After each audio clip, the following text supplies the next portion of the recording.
I came home early from a business trip to find my wife's stuff gone. I'm moving in with someone more successful, she texted me.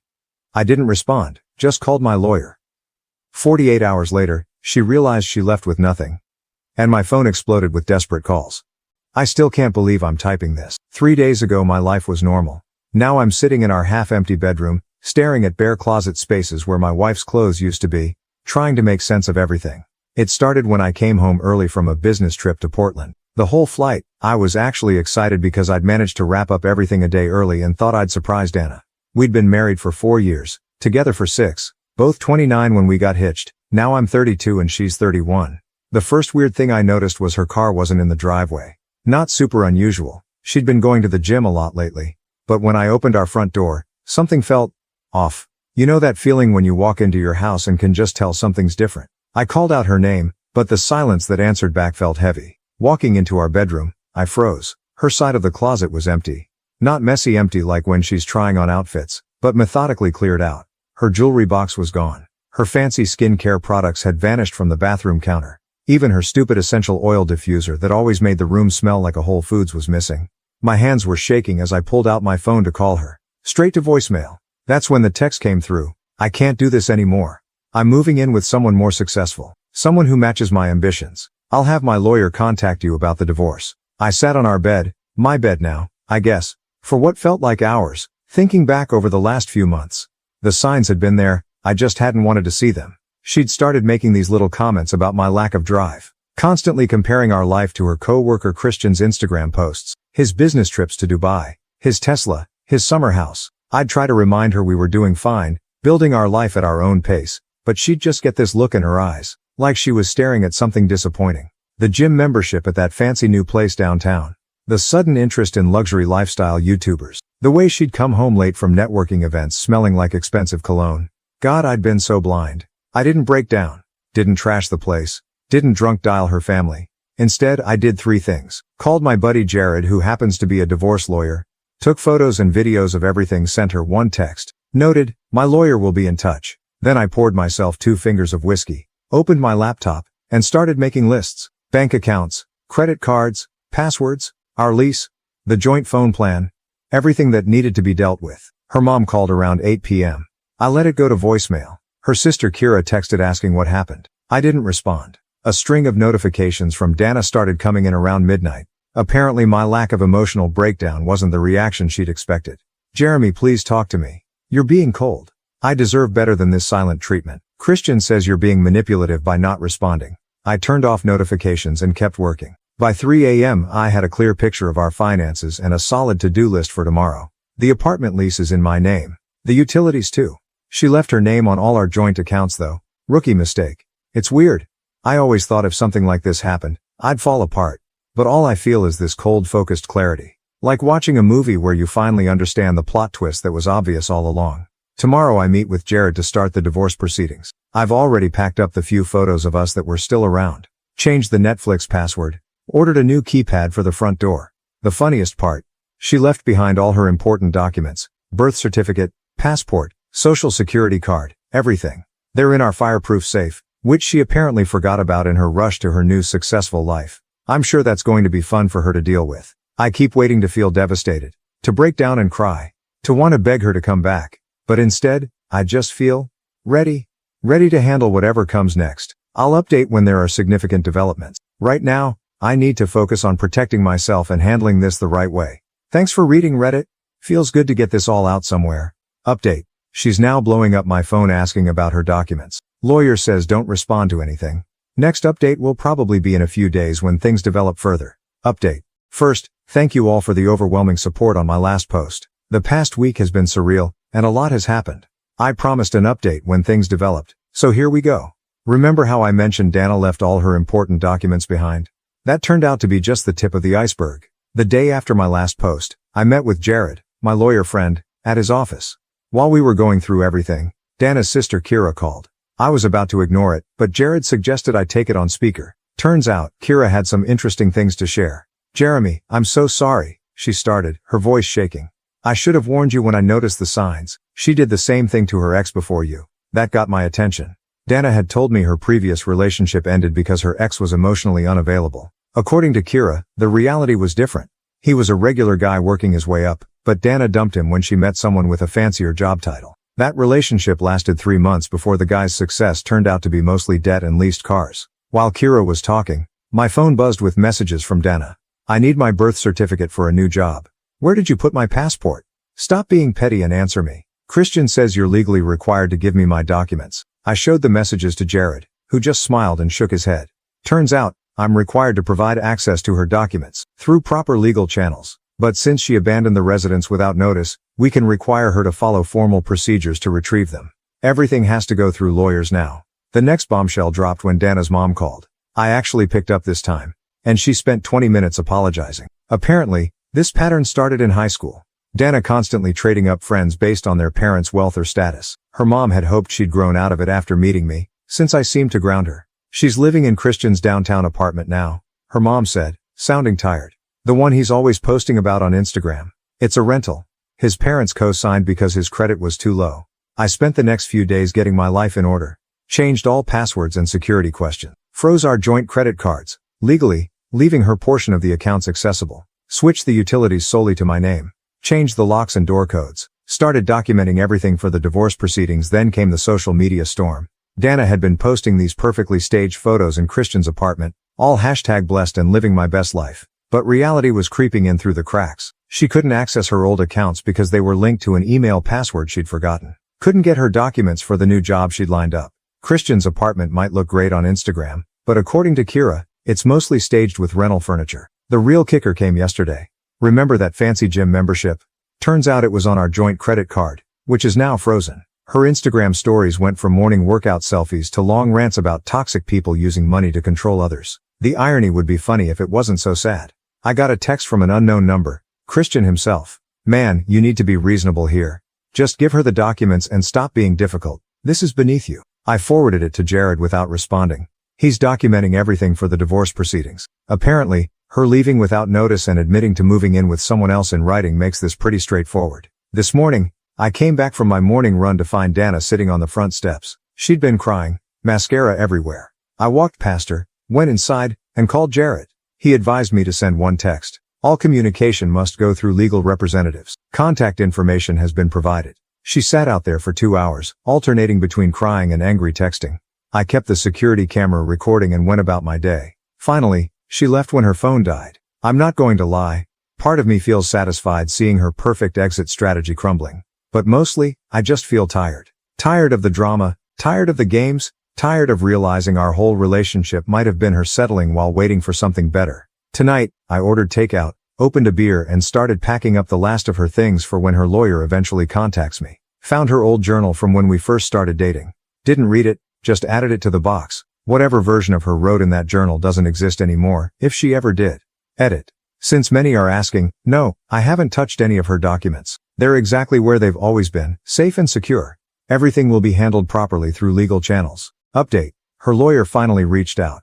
Meeting scheduled for next week. I'll update again after that if there's anything worth sharing. Update 2. It's been 2 months since my last update, and wow, what a ride. I've been holding off on posting because I wanted to make sure everything I'm sharing is factual and not just emotional reactions. Also, frankly, I've been busy living my life. First, the meeting with lawyers happened. It was surreal sitting across from Dana in a conference room, watching her try to maintain her upgraded lifestyle image while wearing the same dress I'd seen in her Instagram post 3 times that week. The meeting was mostly straightforward until she demanded immediate access to her documents. Her lawyer actually winced when Dana interrupted him to say, I have a right to my things, he's keeping them hostage. Jared calmly pulled out printed copies of all her social media posts about moving up in life and leaving the past behind. Her documented choice to leave, combined with her public admissions about moving in with Christian, made everything pretty clear-cut. We set up a supervised exchange of belongings for next week. But here's where it gets interesting. Remember that work project I mentioned in my first post? The one that sent me to Portland? Turns out cutting the trip short to deal with this mess was the best career move I could have made. I ended up handling a crisis that popped up while everyone else was still traveling back. The higher-ups noticed. I'm not going to share too many details, but let's just say my focus and performance during all this personal drama impressed the right people. Got a promotion last week. Nothing crazy. I'm not suddenly driving a Tesla or buying a penthouse. Just a solid step up with better benefits and some actual work-life balance. The gym membership I started to clear my head. Turns out I actually enjoy it. Down 15 pounds and finally learned how to do a proper deadlift. My trainer, Marcus, has become a good friend. He's the one who introduced me to my current girlfriend, Adrienne. Yeah, you read that right. Wasn't looking for anything, but sometimes life has other plans. She's a pediatric nurse who loves horror movies and makes terrible puns. We're taking things slow, but it's nice being with someone who gets excited about small wins and doesn't measure success by Instagram followers. Meanwhile, Dana's perfect new life isn't looking so perfect anymore. Her sister Kira, who's still checking in on me occasionally, filled me in on some details. Christian's amazing career trajectory hit a snag when his company started layoffs. His luxury apartment, rent is 3 months behind that financed Tesla, repossessed last week, the fancy restaurants and clubs, all on maxed out credit cards. Dana's been trying to get a new job, but it's hard without easy access to her documents. Yes, we're processing everything legally, but these things take time. Every application needs proof of identity and right to work. Her temporary solutions keep hitting walls. Her social media tells an interesting story. The posed photos in expensive restaurants have been replaced with authentic living posts about making coffee at home. Her captions switched from #blessed to long rants about learning who true friends are. The turning point came last Tuesday. I was having lunch with Adrienne at this little sandwich place downtown when Dana walked in with a friend. She froze when she saw us, then spent the next 20 minutes very obviously trying to eavesdrop while pretending to study the menu. I kept eating my sandwich and telling Adrienne about the weird dream I had about my cat learning to talk. I don't even have a cat. Just normal, comfortable conversation. Dana finally left without ordering anything, but not before I caught her staring at Adrienne's natural, happy laugh with this look of total confusion. Later that night, the text started. I can't believe you moved on so fast. Who even is she? We need to talk about us. I made a mistake. I didn't respond. Just forwarded them to Jared and went back to watching a movie with Adrienne. This morning, Dana showed up at my workplace. She'd clearly been crying, mascara everywhere, clutching a Starbucks cup like a life preserver. Security didn't let her up, but she waited in the lobby for 2 hours. I took the back exit and went to lunch. Her mom called me later. She's talking about moving back home. Says the city life isn't what she expected. Christian's not who she thought he was. I just said, I hope she finds what she's looking for, and ended the call. Here's the thing. I don't feel vengeful or bitter anymore. I'm just living, going to work, hitting the gym, enjoying quiet evenings with Adrienne, trying new recipes, rediscovering old hobbies. My life isn't Instagram perfect, but it's real, and that feels pretty good. Update. Just got word the document exchange is scheduled for next week. We'll update if anything significant happens, but honestly, this might be my last post. Time to focus on the future. Final update.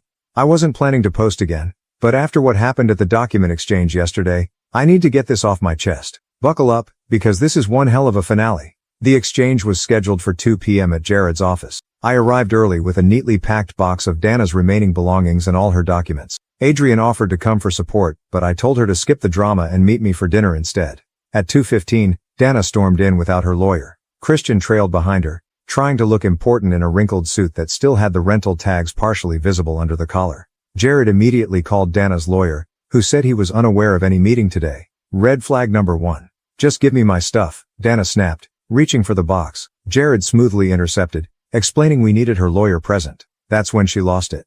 You think you're so smart, don't you? She was almost screaming. Playing these little games while I'm trying to rebuild my life. Did you enjoy watching me struggle? Was this your plan all along?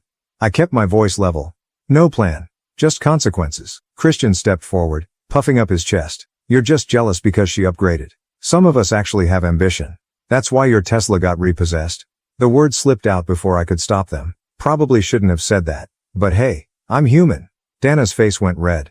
At least he has goals. All you ever cared about was your stupid routine and your boring life. Christian shows me off, takes me places. He's not ashamed to post about our love. How's he paying for those posts now? I asked quietly. Christian lunged forward. Jared's assistant had already called security, and they arrived just as Christian was trying to explain how his temporary cash flow issue wasn't relevant. While security was escorting them out, Dana switched tactics. Suddenly she was crying, mascara running.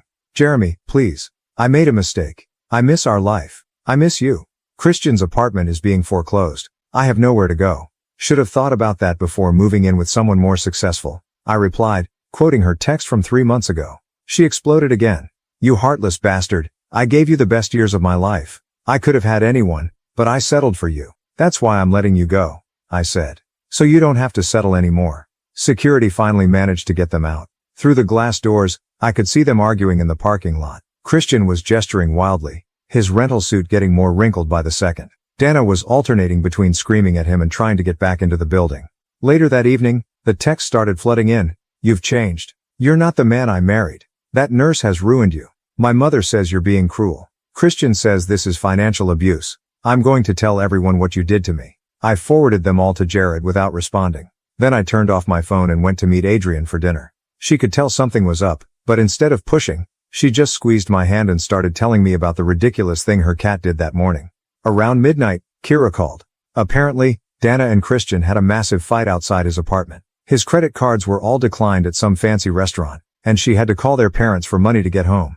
The luxury apartment is being emptied by creditors. All that designer furniture, leased and now being repossessed. She's moving back in with mom and dad, Kira said. Christian's ex-wife apparently contacted her about his pattern of dating women while separated but not divorced. Dana didn't even know he was still legally married. This morning, I woke up to 47 missed calls and a novel's worth of texts. Dana had gone full social media meltdown, posting screenshots of our old conversations, photos from our wedding, long rants about toxic positivity and emotional manipulation. Her mom finally took her phone away. Jared called an hour ago. The divorce papers are ready. Given Dana's documented abandonment and the public nature of her actions, it's pretty straightforward. I'll likely keep the apartment and most of our joint assets. Her documents will be transferred through proper legal channels next week. You know what's funny? 3 months ago, this would have destroyed me. Now, I'm just relieved it's ending. Last night, lying in bed, Adrienne asked me if I regret any of it. Just one thing, I told her. I regret not valuing myself enough to see the red flags sooner. She kissed my forehead and said, well, at least you're seeing in color now. That's really it, isn't it? I'm seeing everything more clearly. Life isn't about Instagram posts or status symbols. It's about genuine connections, self-respect and being real with yourself and others. Adrienne and I are talking about getting a place together once the divorce is final. Something modest but ours. She wants to get a cat. I'm thinking maybe 2. They can keep each other company when we're not home. This is my last update for real this time. Thanks for following this crazy journey, Reddit. Special thanks to everyone who sent support and advice. You helped me stay strong when I needed it most.